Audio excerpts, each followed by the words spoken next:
Hi, Karen Bonifilio, Outer Realms, Inner Journeys. We have a special guest today. His name is Bill Tinsley. Bill grew up in the South and he graduated from the Naval Academy. He completed flight school in Pensacola and he flew helicopters in Vietnam, and he spent two tours as a military flight instructor. In 1967, he was shot down in Vietnam and had a near-death experience which changed his life forever. And as a result, his psychic abilities developed, and they saved his life as a result these many times. So, Bill, let's start at the beginning. You're up there flying in the helicopter. Tell us about your near-death experience. Well, I dropped off the general, and he wanted me to do a reconnaissance mission with several of the officers from the battalion. And we took off, and we got about 300 feet in the air, and we were hit with a couple of hundred bullets. There were 6 of us in the aircraft. All 6 of us were wounded, but fortunately, we all recovered just fine. So from that standpoint, it was pretty good. I had a bullet explode a little over a foot from my head. It shredded my helmet, and I've never figured out why it didn't kill me as well as shred my helmet, and the doctor couldn't figure that out either. But that didn't happen. I left my body, and the reason I knew I left my body is since I was wounded and I was in pain, all of a sudden the pain was gone, and my vision totally changed because I could see 360 degrees instead of being able to just see straight ahead. And so I could see myself sitting in the helicopter, and time stopped. There was no time. And I could tell that because the rotors weren't spinning. Everything was frozen on the helicopter. It was just hanging in midair. And that happened because when it first happened and I was wounded, I just looked up toward heaven and silently said to God, well, if it's my time, go ahead. Because I figured if he wanted to take me, he could take me whenever he wanted to. And as soon as I did that, I left my body. Okay. I looked at myself, and I could see both behind me and in front of me, and I could see myself sitting there still.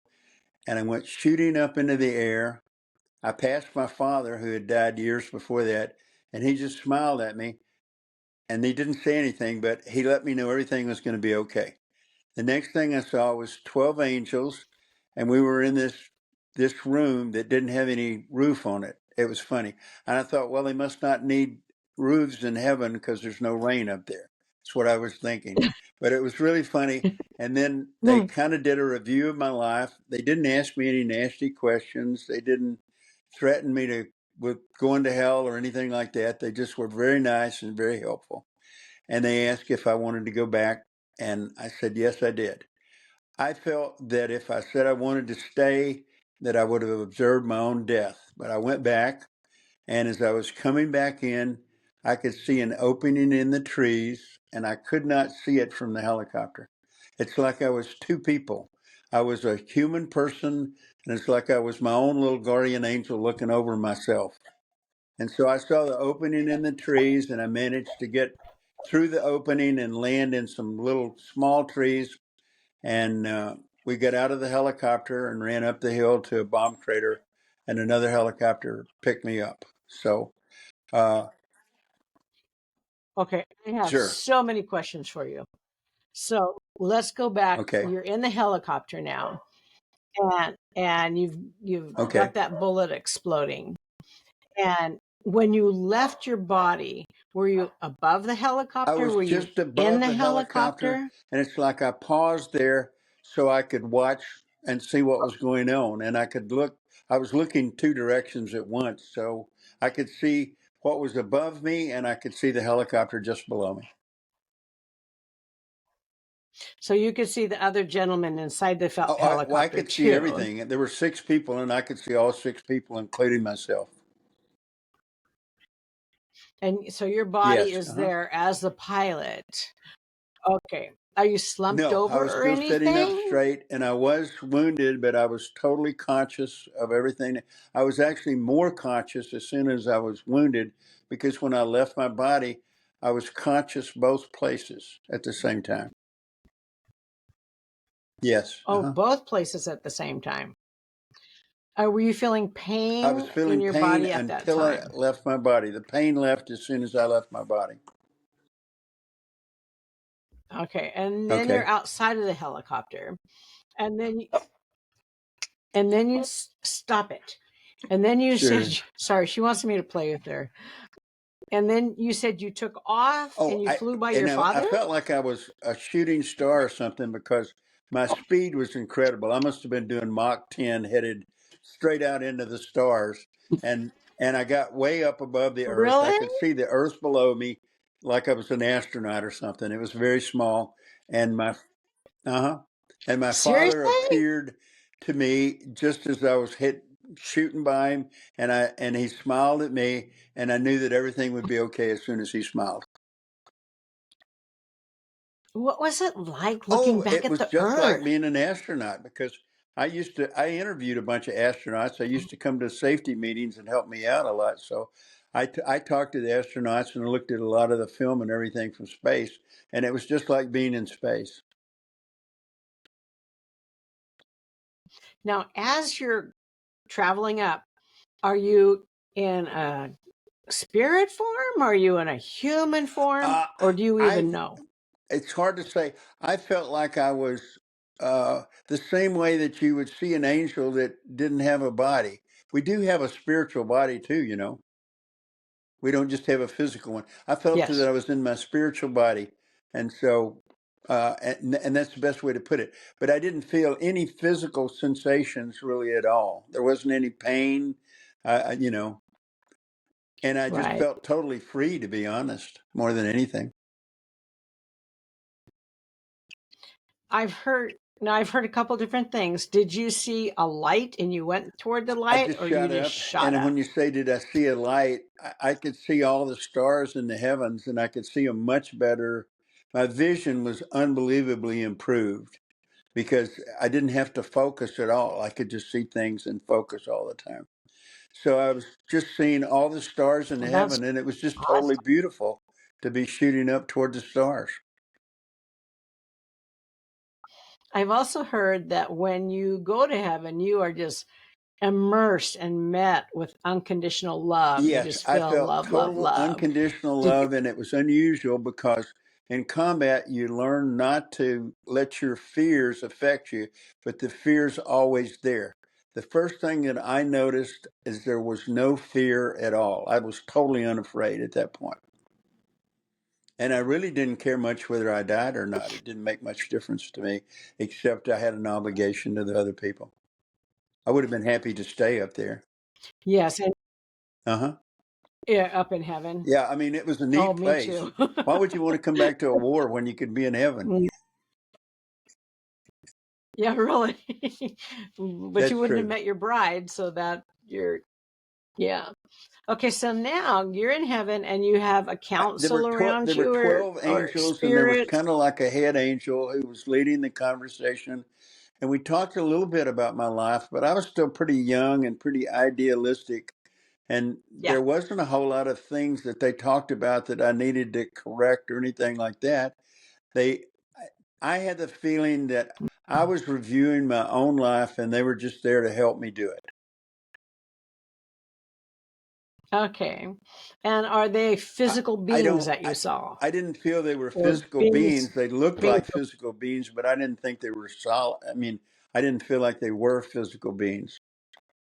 And part of the reason that I Mhm. felt that way, I started seeing angels when I was 3 years old, and angels looked exactly like people to me, but they could walk through walls, which people can't do. So I figured out that angels weren't solid, and these angels weren't solid either. Okay, we're gonna visit those angels walking through walls in a little bit, because I want to hear about your other things. So these people are just doing a Yes, uh-huh. life review with you at that time, and and the head angel asked if you Yes, could hmm stay or you could leave. Okay, and you decided to come back. And then when you were coming back down, was the helicopter just there It in was the air, hanging or were there, you just thrown in? totally frozen. No time had elapsed or anything, and I got fairly close to the helicopter before time started again. Oh, It was wow. just So it's hanging just there hanging in out midair. there. No, nothing No moving at rotors all. moving or anything. And the people in there had no They were clue. frozen too. They had Everything was no clue frozen. that you had left. For them, time had stopped, but they didn't know it. That's But true. they didn't know it. Gosh, this perspective is so cool. So then you went in your body, and then did you Well, start feeling pain and I didn't everything? go to my body. I was hovering above the Oh, helicopter because I could see an opening in the trees. The trees in the jungle are very tall, almost 300 feet. And from up above, I could see an opening in the trees. The reason I knew I was going to die is from the helicopter. All I could see was treetops. And with nothing but tall trees, I would have oh, died if that had been the case. But when I saw the opening in the yeah, it trees, I crashed knew into that I the was going to live because I could get the helicopter to that one opening in the trees. ground. Okay, awesome. Okay, so then you entered your Well, body it's and funny. landed the I didn't actually helicopter. enter my body completely until I landed the helicopter. I could see I was two people until I Oh, landed, and right as I landed, I went back into my body at the same time. so you got this body in the helicopter kind of working, and then you on the outside kind of Well, I maneuvering, thought getting the of it as helicopter to we. There land. were two of me, and the two of me were Hmm. operating in perfect harmony with each other. But I was two people. I was a spirit, and I was a person in a body, both. God, that's just weird. That's so cool. It's really cool. And it didn't seem weird to you that you're looking at your Well, the body and first yeah. time I tried it, a couple of Buddhist monks told me how to leave my body, and I left my body and I was asleep, and I looked at my body asleep from the ceiling, and it scared me to death, and I immediately went back into my body. So I had Okay, so this experienced it is you before, so had it wasn't totally experience. weird to me. So you landed and nobody Oh, knew what had no, happened to I you, didn't want to what you tell had anybody done. either because I was afraid they would think I was crazy and they might send me to be a forward air controller or something I didn't want to do. I'm pretty sure they were going to say you were crazy because they saw Oh, you sure. sitting there. Yeah. Um, when did you decide to share Ooh, this well, I information? shared it with my close friends, but I never shared it officially while I was over there. Uh, and I probably wouldn't have believed it happened, except that probably a few weeks after that, after they'd got pulled the stitches out and everything, and I started flying again, my commanding officer and I went out to look at the crash site. The helicopter was still there. And when we flew over that, he said, "How did you do that? That's impossible." And I said, "Well, I guess some people are just lucky." I didn't want to tell him what happened, and I didn't want to explain all that. So I started explaining it because I had a friend who ejected from an F4 out of the envelope, and he was busted up really bad, and he had a near-death experience where he left his body and he watched them operate on him for about an hour or so. And so, and I ran into several other Ooh. people with near death experiences. And when I did, I didn't mind talking to them about it. I just didn't want it to be official. Yeah, That's you didn't want exactly to be right. labeled as crazy. Um, how did those conversations start? I mean, you just don't out of the blue Oh, start no, but talking when about a something near-death happened, usually what experience. happened in that case, for example, my friend ejected and he was banged up pretty bad. And my next question was, "Were you out of the seat envelope?" And he said, "Yes, I was." And so, since he was out of the envelope of where the seat's supposed to operate, the chute didn't open fully when he hit the ground, so he was in terrible shape. And he had Oh his near death gosh. experience. He talked to angels also, or maybe one angel, I don't know.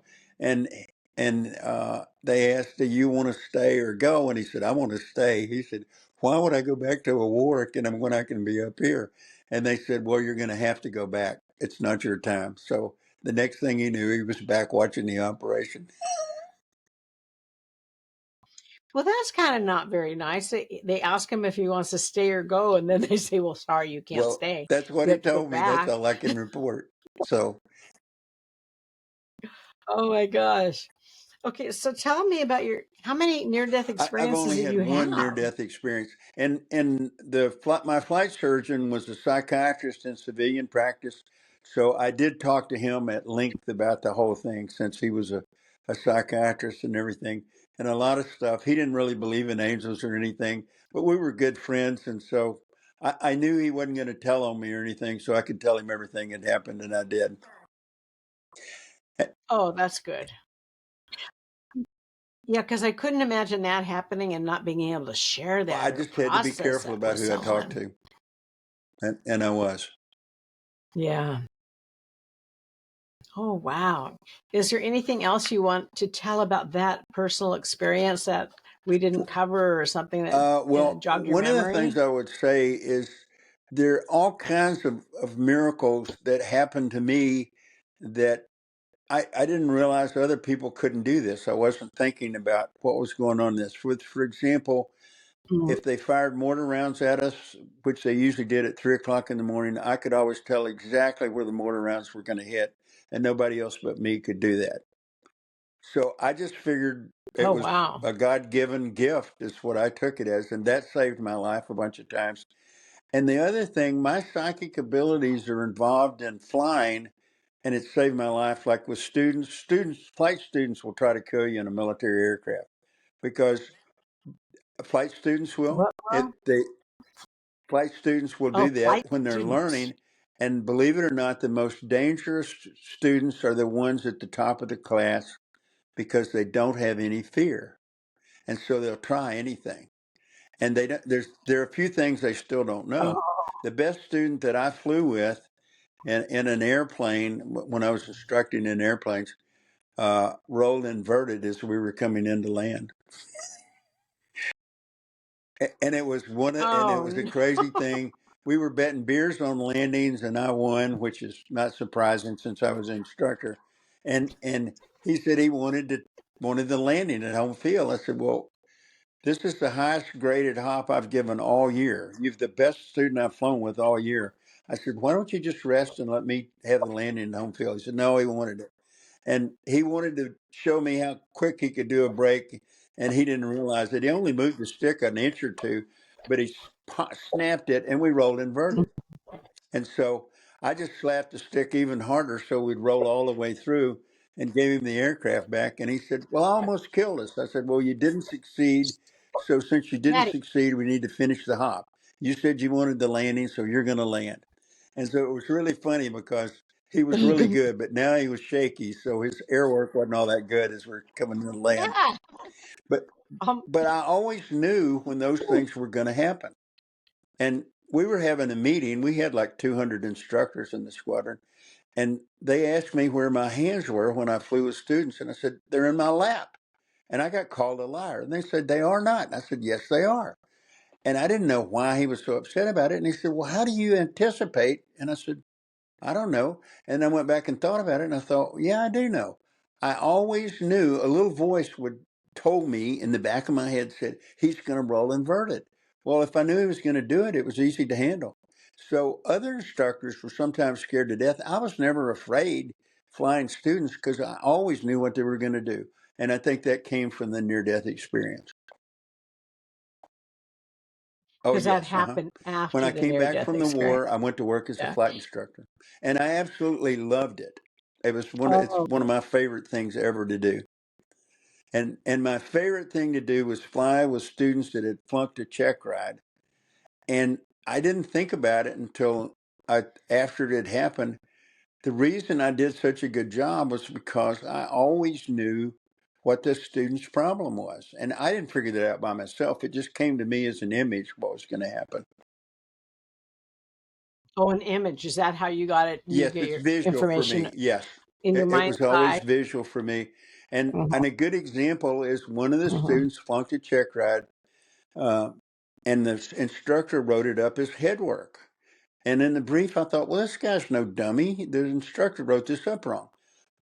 And as soon as I thought that, the next thought that came in, and that was a vision of seeing him, was he had a scan problem. And flying on instruments, you have to look at gauges, and he didn't know how to run the pattern right. And so uh, it took me about 5 minutes in Mhm. the air to get him corrected. And he did fine after that. He didn't have any more trouble. And he did a great job on his check ride and everything. And he said, well, how'd that happen? And I said, well, blind people look really stupid in airplanes. I said, and that's why he thought you were a dummy, is because you couldn't see what was going on because you didn't know how to scan the instruments right. I said, and as soon as we corrected that, you were doing just fine. And we got to going across Mhm. country and everything because it only took about 5 minutes to correct his problem, and he wasn't having any trouble. Usually, if a student flunked a check ride, you stayed local because you got a lot more practice. But he didn't need practice. He was, once we solved that one Mhm. issue, he was just fine. And that all happened because I had a I bet they vision that thought showed me what he was doing wrong. I could see him making this mistake that he made. And that happened to me all the time. I think with you being in that airplane with them, they were probably less stressed and very comforted because Oh, you were not that is absolutely true. The portraying biggest thing you stress. have to do with students is two things. You have to get them to relax, and you have to get them to concentrate. Well, and you had to get them to believe in themselves, and that was the most important thing. Once I got a student to believe in it, and once I got a few students through, I had a reputation for getting everybody through. So when I told them, I said, "Look, I can get you through this check ride." And once I told them that, they believed me, and that was the biggest issue I had. Once they believed they could do it, they could. I bet you were highly requested Oh, by those well, for two students. reasons. One, I was a bachelor and I loved taking cross countries, and I took them where they wanted to go. If a guy was from New York, well, I'd take them to New York. A lot of instructors didn't like to fly into New York because there was so much traffic, but I said, guys, we're instrument instructors. We ought to be able to handle flying into New York. So I went into New York all the time because, not surprisingly, I had quite a few Mhm. students from New York. Mhm. So, and I enjoyed that, and they really enjoyed the flights and everything.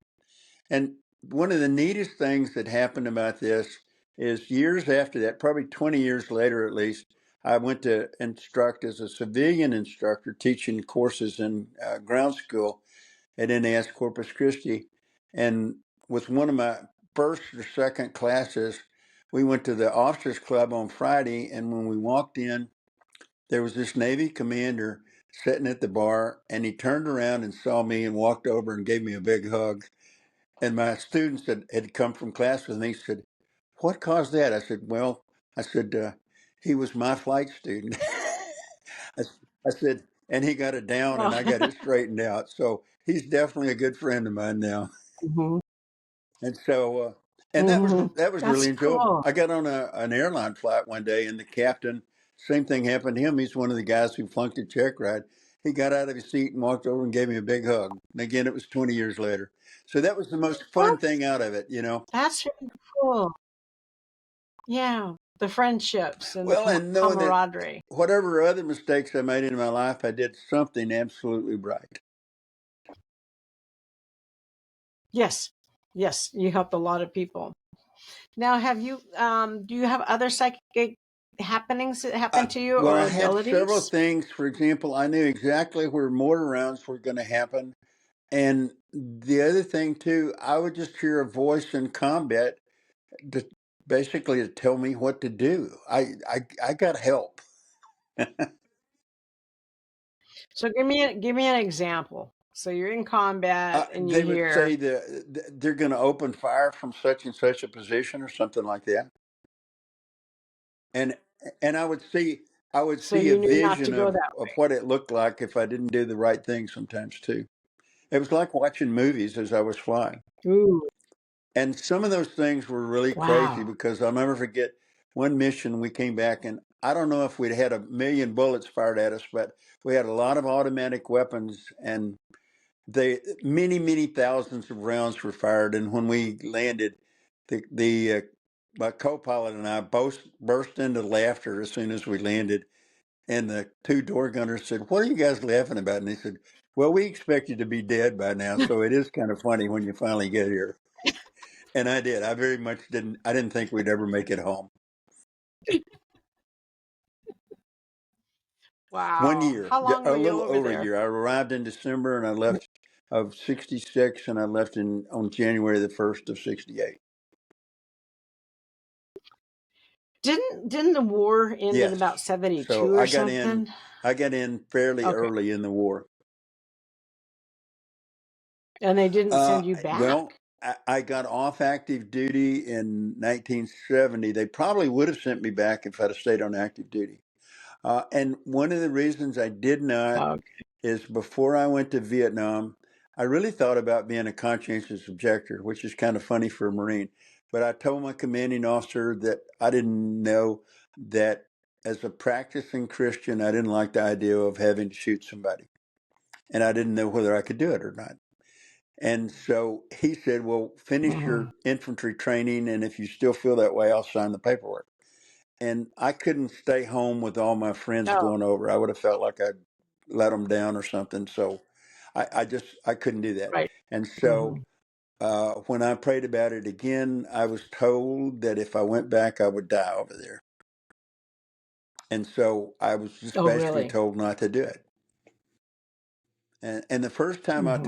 I was told it was okay for me to go over. And I gather in retrospect, the reason I was told it was okay is I think I saved a lot of lives by being there. Mhm. Mhm. Wow. Now, do these abilities have they stayed with you now? You're still Well, it's guided? funny. This has always been the case. I always did much better when I was flying. And I think the reason for that is I absolutely love flying. One of my favorite poems is High Flight. And it ends up by saying, uh, talking about doing aerobatics and flying high, and it's the last it says is reach out and touch the hand of God. And when I was doing aerobatics, I felt like I was Mhm. closer to God at altitude, which is a Mhm. funny thing because He's all Mhm. around us, but we think about Him being up, or I always do. No, I just think it's funny Oh you yeah, flew by no, your it's dad. sure. I mean, Oh, I thought you would like my stop or dad something, but you still, just flew. my dad and my grandpa, that we just called him Paul. There was on Zoom, there was a lady doing readings on Zoom, and she said, "I have a message here. Does anybody know a William?" And then she said, "No, it's Williams. It must be a last name." And I wasn't paying any attention at all. And so, and then when she said Williams, and Good then job. said, "Yeah, there are three Williams, and they're all on the other side." And I'm William Anson Tinsley the third. And I thought, "No, I'm not. I'm still over here." And so I realized that she was talking about me.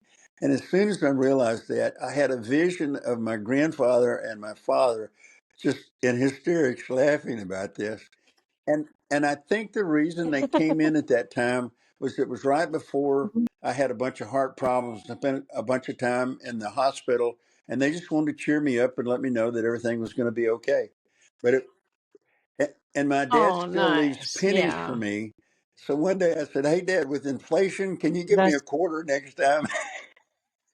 So he gave.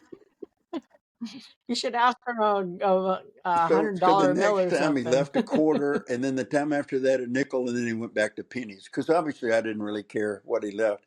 But my father still leaves pennies to me about once a Yeah. month. I'll see a penny, and I know he left it for me.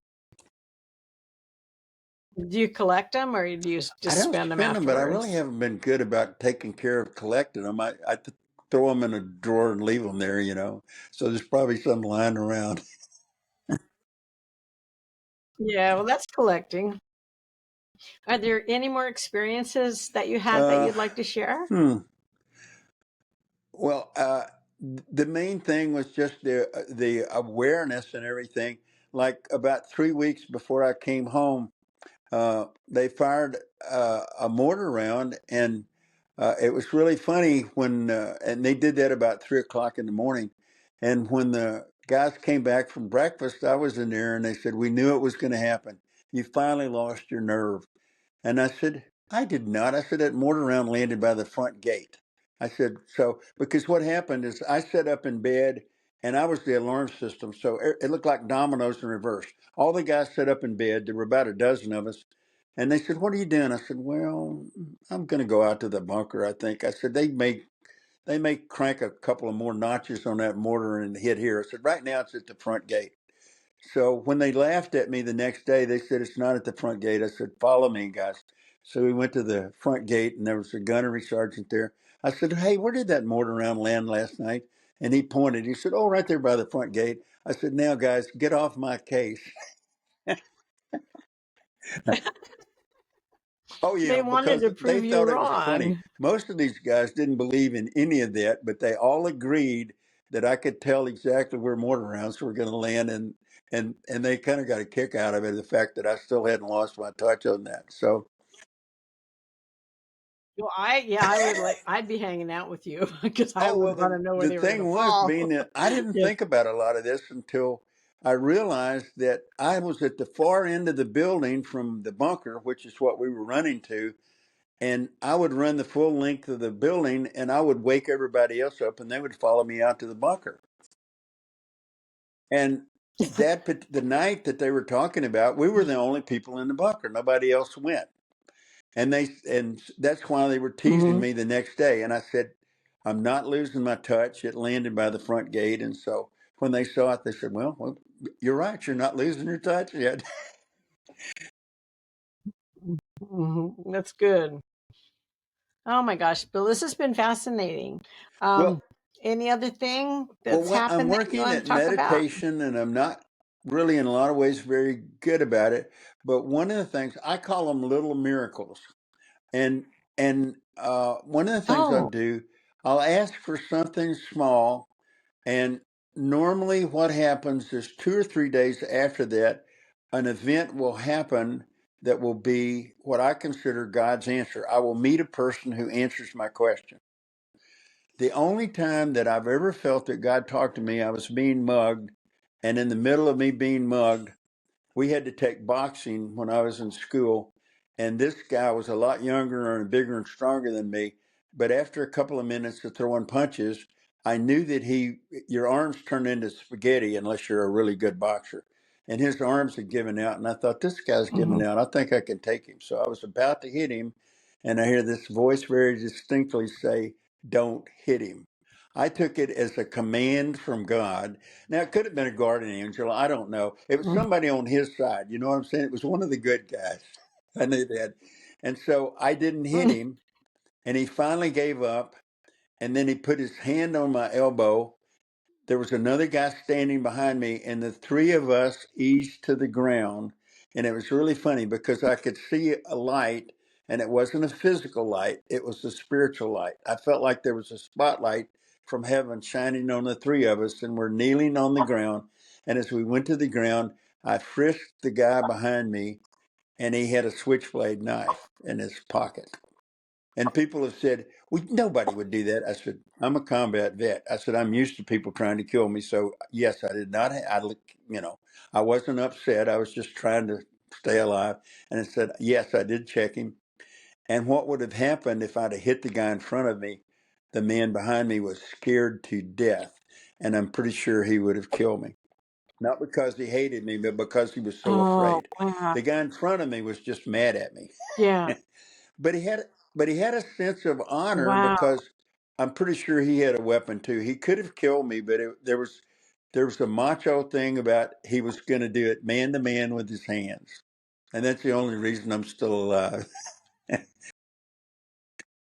Did they notice No, the I don't light think they coming down noticed on them, anything. or did you just? But one of the things when I thought about it, I thought Hmm. about, well, God loves everybody. He loves them too. Just because they were mugging me didn't mean he didn't love them. And so because that happened, I thought about that many Hmm. times. I'm pretty sure the guy who was trying to kill me thought that if he hadn't killed me, that he'd at least really disabled me. And I think he was probably surprised when he found out that didn't happen. And I've always felt my intuition is that it changed their lives because of how close they came to that happening. And I'm really happy that if Right. it did change their lives, that it did. You know what I'm saying? I never felt any hatred or anything toward them, and I Right. think their life was made better Right. with that too. Because can you imagine if he had to kill me, Mhm. having to live with that, even if they No. never caught him, would have been Well, terrible. yeah. Yeah, he would have had to live with that. Yeah. Oh my gosh. Well, Bill, this has been fascinating. I want to thank you for coming on the channel. It's been really an Well, this has honor really to been have you fun for me here. to also, because I really haven't, in a lot of cases, haven't talked about this much until years after it happened. And now I have Yeah, I imagine not. because of Yeah. Susan, I have a group of friends who believe in all this anyway. And Susan gave me a reading. That's how I met her. And as I've always told her, there's things in my reading that you didn't tell me. Yeah, like she planned to keep Oh, me. really? Sure. Well, Bill, thank you very much. And it was a Okay. pleasure Well, thank meeting you you. and And it was talking my to you. pleasure. Bye bye. Thank you. Bye bye.